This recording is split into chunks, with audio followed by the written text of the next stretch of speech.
நானும் எங்க அப்பா கூட சேர்ந்து இந்த சமூக சேவை பண்றோம். அதுக்காண்டி தான் இப்போ நான் பிஎஸ்சி சைக்காலஜியும் படிக்கிறேன். இந்த ஹோமுக்கு எப்படியாச்சும் ஒரு வகையில ஹெல்ப் பண்ணலான்னு. பிகாஸ் இங்க எல்லாரோட தேவையும் அம்மா அப்பா அண்ணா எல்லாம் பாக்குறாங்க. பட் அவங்களுக்கு மென்டல் ஹெல்த் தேவை.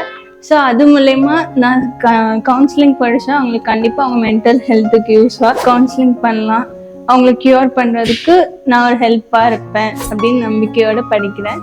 கண்டிப்பா அவங்களுக்கு ஹெல்ப் பண்ணணும்னு எனக்கு நிறைய ஆர்வம் இருக்கு. நான் ஃபர்ஸ்ட் இயர் படிக்கிறேன். இங்க நிறைய பேரை பாக்குறோம்.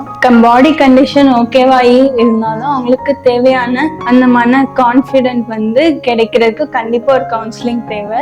ஸோ இதெல்லாம் பார்த்தப்போ அவங்க ஒரு கியூர் ஆகணும்னா அவங்களுக்கு கண்டிப்பா mental health confident level high லெவல்ல இருக்கணும். ஆக்சுவலி இதை பாக்குறப்ப எனக்கு அந்த கவுன்சிலிங் பண்ணா நானே ஃப்ரீயா பண்ண முடியும் இவங்களுக்கு. அப்புறம் இவங்களோட மனநிலைமையை நம்ம அறிய முடியும். இவங்க எந்த கண்டிஷன்ல இருக்கிறாங்க, இவங்களோட குடும்ப நிலை என்ன, அவங்க குடும்பம் ஏத்துப்பாங்களா, ஏத்துக்க நம்ம என்ன பண்ணணும், அவங்களுக்கு அந்த விதத்துல கவுன்சிலிங் கொடுக்கும்போது கண்டிப்பா அவங்களுக்கு அந்த கான்ஃபிடென்ட் லெவல் ஹையாகவும் கண்டிப்பா அவங்கள ஒரு நல்ல நிலைமைக்கு கொண்டு வர இது கவுன்சிலிங் ஹெல்ப்பா இருக்கும். அதனாலதான் நான் பிஎஸ்சி சைக்காலஜியும் எடுத்து படிச்சுட்டு இருக்கேன். இது அவங்கள வீட்டுக்கு விடுறப்போ அவங்களுக்கு ஒரு கான்ஃபிடென்ட் லெவல கொடுக்கணும். அவங்க மன தைரியமா இந்த ஹோமை விட்டு வெளியே போகணும்.